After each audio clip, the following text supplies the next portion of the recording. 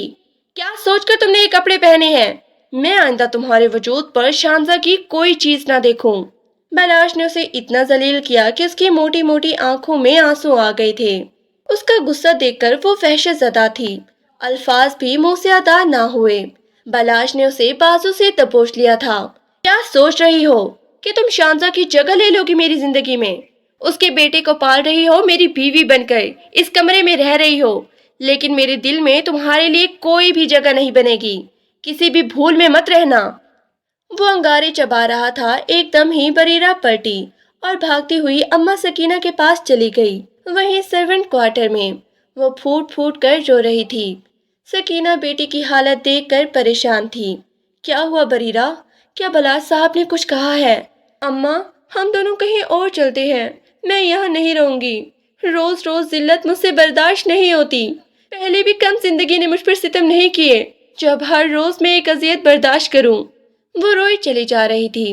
Be جان نے اسے جاتے ہوئے دیکھ لیا تھا اور بلاش کی چیختی ہوئی آواز بھی سن لی تھی۔ کیا طریقہ ہے یہ؟ تم تو بالکل ہی جاہل بن چکے ہو۔ بلاش، مجھے تم سے یہ امید نہیں تھی۔ اسے کس نے کہا تھا کہ وہ شانزے کے کپڑے کو ہاتھ لگائے؟ اس نے نہ صرف وہ کپڑے اٹھائے بلکہ اسے پہن بھی لیے۔ میں یہ کبھی نہیں چاہوں گا۔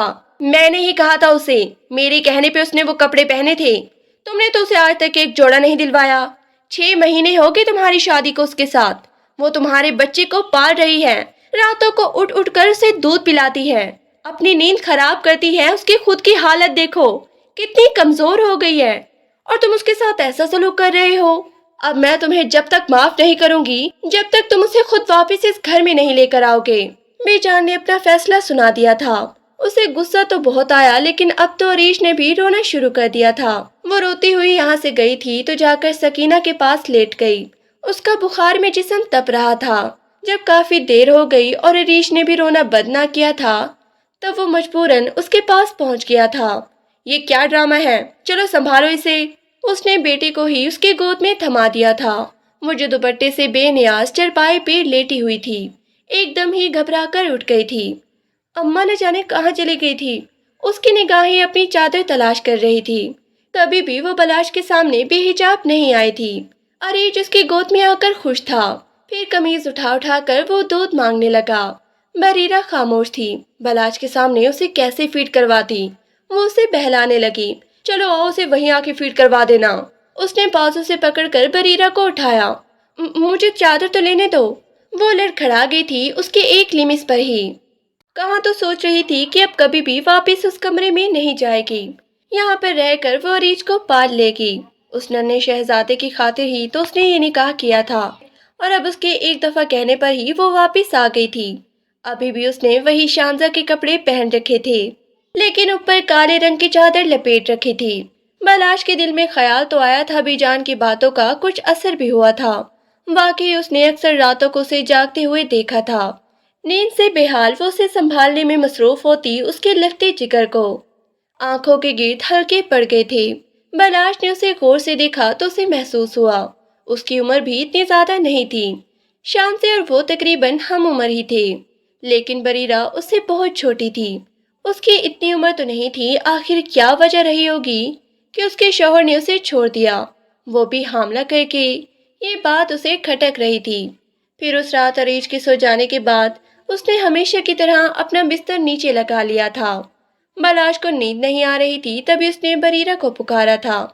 ادھر آؤ ذرا، مجھے ایک بات تو بتاؤ، ایک بات کا سچ سچ جواب دینا۔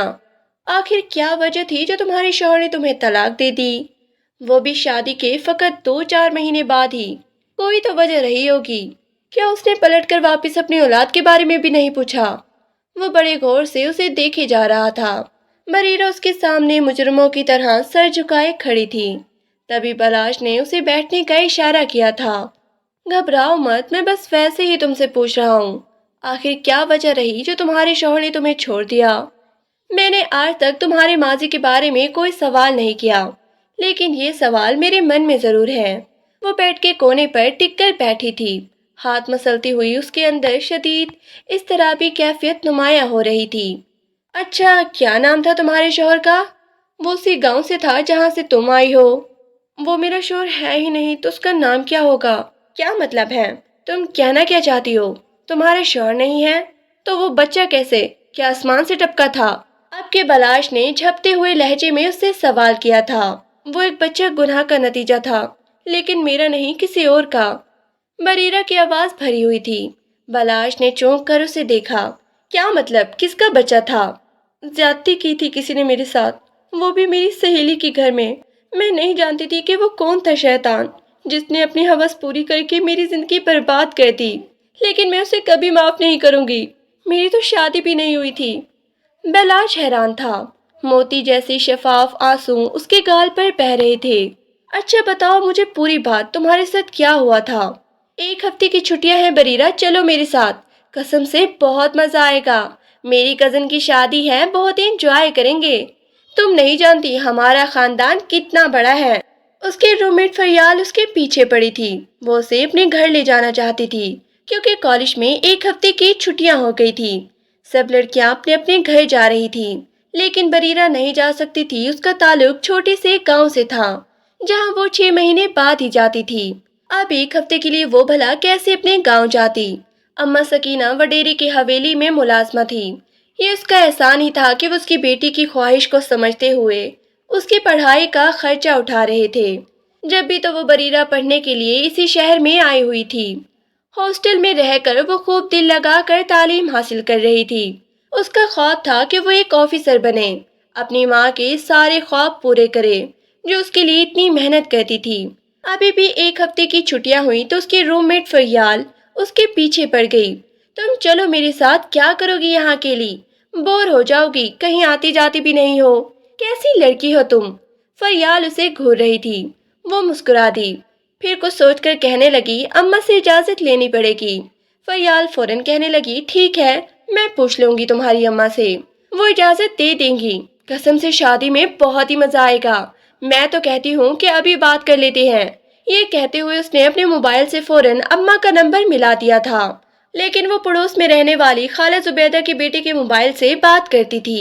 اماں نے کال پر پھر بات کی تو بریرہ گھبرا گئی۔ پھر فریال نے ان سے جانے کی بات کہی کہ وہ انہیں اس کے ساتھ جانے کی اجازت دے دیں۔ بریرہ کی بھی کسی سے دوستی نہیں تھی سوائے فریال کے، کیونکہ وہ اس کی روم میٹ تھی۔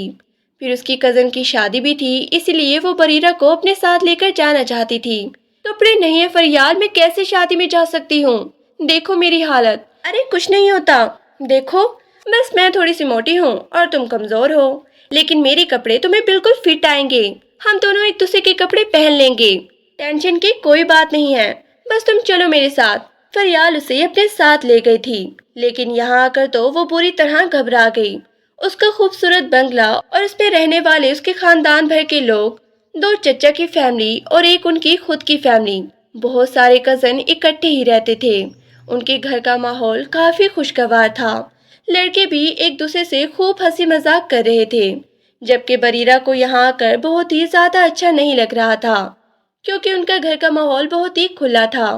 بڑی آزادی سے لڑکے آ رہے تھے، جا رہے تھے۔ پھر اس دن مہندی کی تقریب تھی، اس نے فریال کا ہی ایک سوٹ پہن لیا تھا، سر پہ دوپٹہ ٹکائے وہ بہت ہی خوبصورت لگ رہی تھی، سادگی میں بھی غضب ڈھا رہی تھی۔ فریال کے اپنے بھی 3 بھائی تھے، جبکہ اس کے چچا کے بیٹے اور دوسرے شہر سے آئے ہوئے پھپھو کے بیٹے بھی اس شادی میں شریک تھے۔ اتنے لوگ تھے کہ بریرہ کو یہاں پہ بہت ہی گھبراہٹ ہو رہی تھی۔ وہ مہندی کی تقریب میں ایک کونے میں سمٹی بیٹھی تھی، جب ایک بچہ آ کر کہنے لگا، فریال باجی آپ کو بلا رہی ہیں، وہاں پر کھڑی ہیں، چلیں میں آپ کو لے کر چلتا ہوں۔ وہ حیران تھی کہ فریال اسے کیوں بلا رہی ہے، لیکن ہو سکتا ہے کہ کوئی ضروری بات ہو، یہ سوچ کر کہ اس کے موبائل پر شاید اماں وغیرہ کی کال آ گئی ہو۔ اس بات کو سوچ کر وہ اس بچے کے ساتھ چل پڑی۔ جیسے ہی اس نے کمرے میں قدم رکھا تو حیران رہ گئی۔ یہ تو ایک سٹور سا معلوم ہوتا تھا جس میں پرانا سامان رکھا تھا، اور یہاں پہ کوئی بھی نہیں تھا۔ آدھی روشنی آدھا اندھیرا جیسا منظر تھا۔ اس سے پہلے کہ وہ کسی کو نہ پا کر پلٹتی، اچانک ہی کسی نے تیزی سے اس کے منہ پہ ہاتھ رکھ دیا تھا۔ اس کے ہاتھ میں ایک رومال بھی تھا۔ اس کے رومال میں جو خوشبو تھی اسے محسوس کر کے وہ اپنے حواس چھوڑتی جا رہی تھی، اور چند لمحوں بعد ہی وہ بے ہوش ہو گئی۔ پھر جب اسے ہوش آیا تو وہ اپنا سب کچھ کھو چکی تھی۔ نہ جانے اس کے ساتھ یہ سب کرنے والا کون تھا۔ وہ کتنے گھنٹوں تک وہاں پہ بے ہوش پڑی رہی۔ اس نے اپنی حالت دیکھی، اس کے بال بکھرے ہوئے تھے، کپڑے بے ترتیب تھے اور اس اسٹور میں کوئی بھی نہیں تھا۔ وہ شیطان درندہ اپنا کام کر کے جا چکا تھا، لیکن بریرہ کی ذات پوری طرح بکھر گئی تھی۔ وہ حیران تھی کہ آخر اس کے ساتھ ایسا کیوں ہوا، اس کا کیا قصور تھا۔ بڑی مشکل سے وہ اپنے کپڑے سمیٹ کر اٹھی تھی۔ دوپٹہ شاید اس درندے نے اپنے پاؤں میں روند ڈالا تھا، کیونکہ اس پر مٹی کے نشان تھے۔ لڑکھڑاتے قدموں سے اٹھ کر وہ اس دروازے تک آئی تھی تو حیران رہ گئی۔ صبح کے شاید 5 یا 6 بج رہے تھے۔ پورے گھر میں سناٹا تھا، سب لوگ رات کے فنکشن کے بعد گہری نیند میں سوئے ہوئے تھے، جبکہ اس کی ذات کا ذرہ ذرہ بکھر گیا تھا۔ وہ کس کے ہاتھوں پہ اپنا لہو تلاش کرتی۔ یہاں پر سینکڑوں لوگ تھے اس شادی میں شرکت کرنے کے لیے آئے ہوئے، اور وہ کون تھا جس نے اس پر بری نظر رکھی تھی، اس کی عزت کو خاک میں ملا دیا تھا۔ وہ سامنے والے کمرے میں آئی جہاں پر سب لوگ سو رہے تھے۔ فریال بھی ایک صوفے پر لاپرواہی سے سوئی پڑی تھی۔ اس کمرے میں صرف خواتین ہی تھی۔ دہشت، بے عزت ہونے کا خوف اس کی آنکھوں میں صاف دکھائی دے رہا تھا۔ پھر اس نے واش روم میں جا کر پناہ لی تھی۔ اگر اتنے لوگوں کی موجودگی میں تماشا کرتی تو شاید کوئی بھی اس کی بات پہ یقین نہ کرتا۔ کون یقین کرے گا کہ ایک درندے نے اسے اسٹور روم میں بلا کر اس کی عزت خراب کر دی، جسے وہ جانتی بھی نہیں تھی، اس نے جسے دیکھا بھی نہیں تھا۔ وہ دیر تک روتی رہی، پھر اپنے بیگ سے کپڑے نکال کر تبدیل کر لیے، لیکن اسی رات بس میں بیٹھ کر سیدھی اماں کے پاس پہنچ گئی تھی۔ نہ اس نے فریال سے کچھ کہا، نہ وہ فریال سے مل کر آئی تھی، لیکن اماں کے گلے لگ کر پھوٹ پھوٹ کر رو پڑی۔ سکینہ بالکل ساکت بیٹھی تھی۔ بیٹی کی بربادی پر آنسو بھی نہ بہا بیٹی کی بربادی پہ آنسو نہ بہاتی تو اور کیا کرتی۔ بریرہ کا رشتہ انہوں نے اپنی بہن کے بیٹے سے طے کر رکھا تھا بچپن ہی سے۔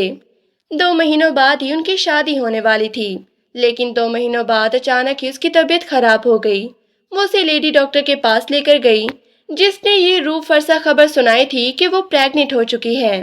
اس لیڈی ڈاکٹر کے کلینک پر آئی ہوئی گاؤں کی عورت نے ان دونوں ماں بیٹی کی باتیں سن لی تھی جو وہ ڈاکٹر سے کہہ رہی تھی۔ اس نے آتے ہی پورے گاؤں میں یہ بات پھیلا دی۔ اماں سکینہ، تیری بیٹی کو لوگ سنسار کرنا چاہتے ہیں۔ گاؤں کے لوگوں کو پتہ چل گیا ہے کہ تیری بیٹی ناجائز حاملہ ہے۔ سب لوگ کہہ رہے ہیں کہ اس نے شہر سے کوئی گل کھلایا ہے۔ اپنی بیٹی کو لے کر نکل جا یہاں سے، بھاگ جا، ورنہ تیری بیٹی کی زندگی اور تیری زندگی بہت خطرے میں ہے۔ مجھے لگتا ہے کہ آج رات یہ لوگ ضرور کوئی کارروائی کرنے والے ہیں۔ بشیرہ اماں سکینہ کا پڑوسی تھا۔ وہ ابھی ابھی پنچایت کی باتیں سن کے آیا تھا۔ رات کے اندھیرے میں اماں سکینہ بریرہ کو لے کر اس گاؤں سے بھاگ گئی تھی۔ وہ تڑپ تڑپ کے رو رہی تھی۔ اماں، مجھے مر جانے دو، میں ایک پھٹکار ہوں آپ کے لیے، میں نے آپ کی عزت خاک میں ملا دی۔ سکینہ نے اسے گلے سے لگا لیا۔ نہ میری بچی، تیرا کوئی قصور نہیں۔ غریب اور یتیم لوگوں کا اس دنیا میں کوئی نہیں ہوتا۔ میں تو پہلے ہی کہتی تھی کہ شہر کے مکار لوگوں سے دوستی یاری نہ پالا کر۔ دیکھ، آستین کی سانپ نکلی وہ تیری سہیلی۔ بڑی مشکل سے دونوں ماں بیٹی لوٹی پھوٹی حالت میں شہر پہنچے تھے۔ ان کے پاس چند روپے ہی تھے جو ایک دن میں ہی ختم ہو گئے۔ 2 دن تک دونوں سڑکوں پر بھوکی پیاسی بھٹکتی رہی۔ چوتھے دن جب بریرہ بے ہوش ہو گئی، اماں سکینہ اسے گود میں لے کر رو رہی تھی۔ اس کا سر اماں کی گود میں تھا، تبھی اچانک سے وہ بے ہوش ہو کر نیچے گر پڑی۔ اس کے منہ سے جھاگ نکل رہے تھے۔ سکینہ بیٹی کی حالت دیکھ کر پریشان ہو گئی۔ تبھی اس کی نظر سامنے کھڑی ایک عورت پہ پڑی۔ وہ ایک امیر عورت دکھائی دے رہی تھی۔ وہ دوڑتی ہوئی اس کے پاس پہنچی، بریرہ کی حالت کے بارے میں بتایا۔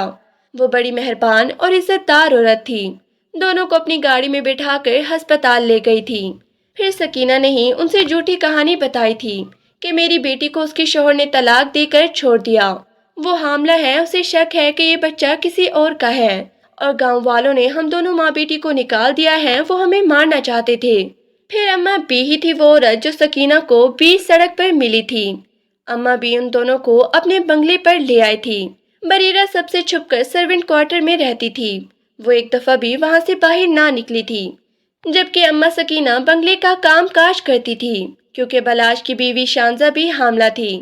بلاش خانزادہ نے اس سے محبت کی شادی کی تھی، لیکن کیا کوئی جانتا تھا کہ چند دن بعد وہ یہ دنیا چھوڑ کے چلی جائے گی، وہ بھی ایک بچے کو جنم دے کر۔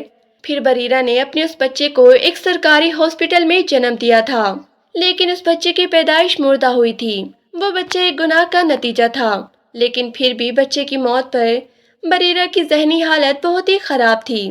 پھر جب عریج اس کی گود میں آیا تو اسے ایسے لگا جیسے اس کا مردہ بچہ اس کے سامنے زندہ ہو کر آ گیا ہے۔ تبھی تو اس نے اس ننھے فرشتے کو سینے سے لگا لیا تھا، اور آج وہ بلاش خانزادے کے کمرے میں اس کی بیوی بن کر بیٹھی تھی۔ اپنے ماضی کے بارے میں اس نے بلاش کو سب کچھ سچ سچ بتا دیا تھا۔ بلاش نے اس لڑکی کی روتی ہوئی آنکھوں کو دیکھا جو اپنی عجیب و غریب کہانی سنا رہی تھی۔ تم نے اس مجرم کا چہرہ بے نقاب کیوں نہیں کیا؟ کیا تم اتنی کمزور ہو؟ میں نہیں جانتا تھا کہ تم پڑھی لکھی بھی ہو۔ میں تو سمجھتا تھا کہ تم ایک ان پڑھ گنوار لڑکی ہو۔ جب اس کے بارے میں کچھ معلوم ہی نہیں تھا تو کیسے اسے سامنے لاتی؟ میں تو پڑھ لکھ کر ایک سرکاری نوکری حاصل کرنا چاہتی تھی، بس میری آنکھوں میں یہی خواب تھے۔ لیکن شاید غریب اور یتیم لڑکیوں کو خواب دیکھنے کا کوئی بھی حق نہیں ہوتا۔ بلاش خانزادہ کو اچانک ہی اس لڑکی سے ہمدردی محسوس ہوئی تھی۔ نیکسٹ پارٹ ہم آپ کے ساتھ اگلی قسط میں شیئر کریں گے۔ اگر آپ کو یہ کہانی پسند آئی ہے تو کمنٹس میں ہمیں ضرور بتائیں کہ آپ کو نیکسٹ پارٹ چاہیے یا نہیں۔ کیا بلاش خانزادہ بریرہ کو اپنی زندگی میں قبول کر لے گا؟ کیا اسے اپنی زندگی میں وہ شانزہ کی جگہ دے گا؟ کیا بریرہ کا مجرم بے نقاب ہوگا؟ اب اس کہانی میں نیا ٹویسٹ بھی آئے گا۔ اگر آپ کو یہ کہانی پسند آئی ہے تو ہم اس کا نیکسٹ پارٹ اپنے چینل پہ اپلوڈ کریں گے۔